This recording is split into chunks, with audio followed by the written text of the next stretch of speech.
Igbo Igbo Igbo bụ Igbo ekele m ụnụ otu aka m si anabata ụnụ n'ihe omume OREJIELA joint. So were mmanya gị nke na-aba n'anya with abacha ụgba gị ọkwanụ agwụragwụ ka nda were ya bịa kete nso ka anyị lekpuo anya na stories gbara na pepa taa ka anyị malite n'egbugo oge ọbụla. Lekwe nke anyị hụrụ na pepa ugbu a.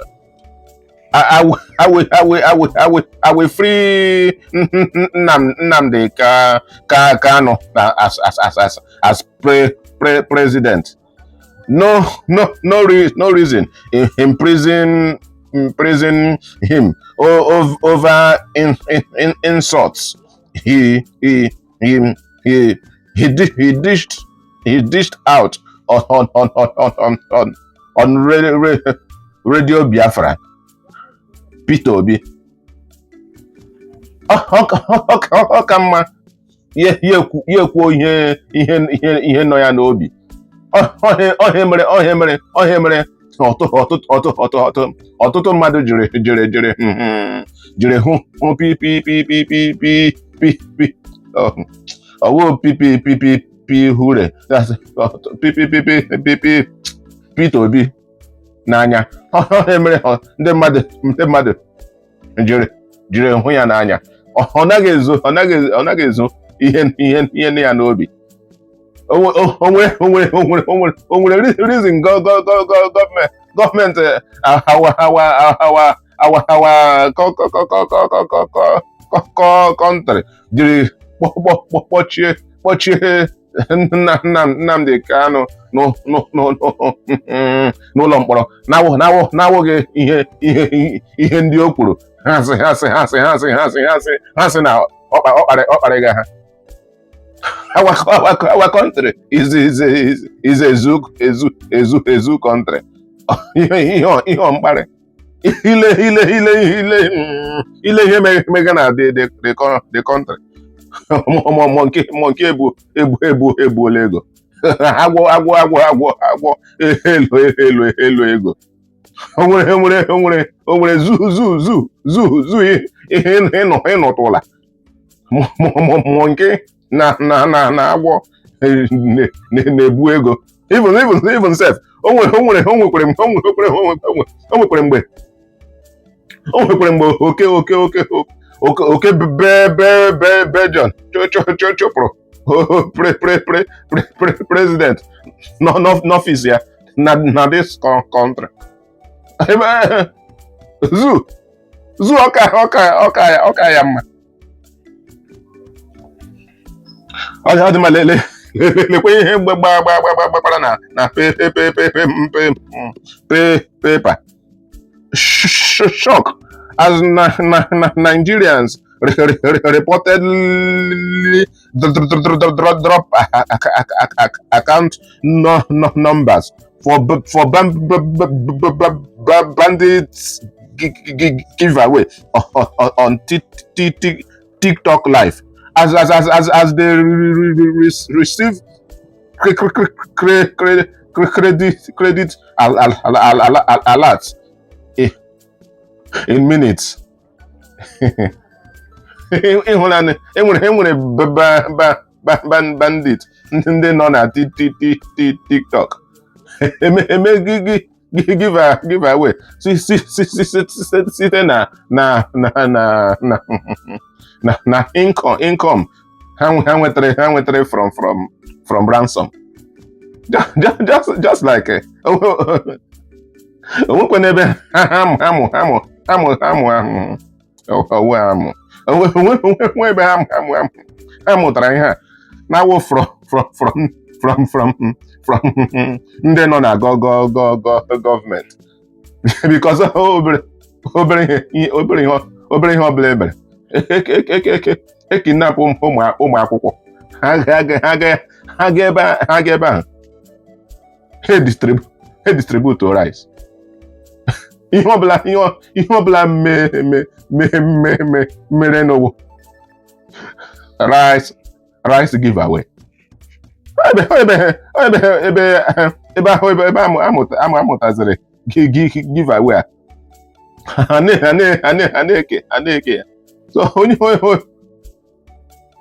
ọbụla ahụ hụrụ bandit na TikTok live mụ na gọọmenti live ha jide ya ngwa lekwe story ọzọ anyị hụrụ na paper. God will rescue the abducted or your school students. Dave Omahe. Ịhụlanụ bụ ihe kwesịrị prịnsịpal ya wụ Tinubu ime ya kpọwa God ọmadị elewede ihe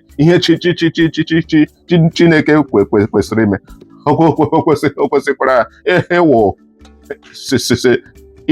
ịwụ iwetara anyị security na this country. Every little thing akpọwa Chineke ọwụ na-ama na o nwere ihe Chineke ji ti unu ebe ahụ obere ihe God obere ihe God aka Chineke jula ihe ji nwee commander in chief of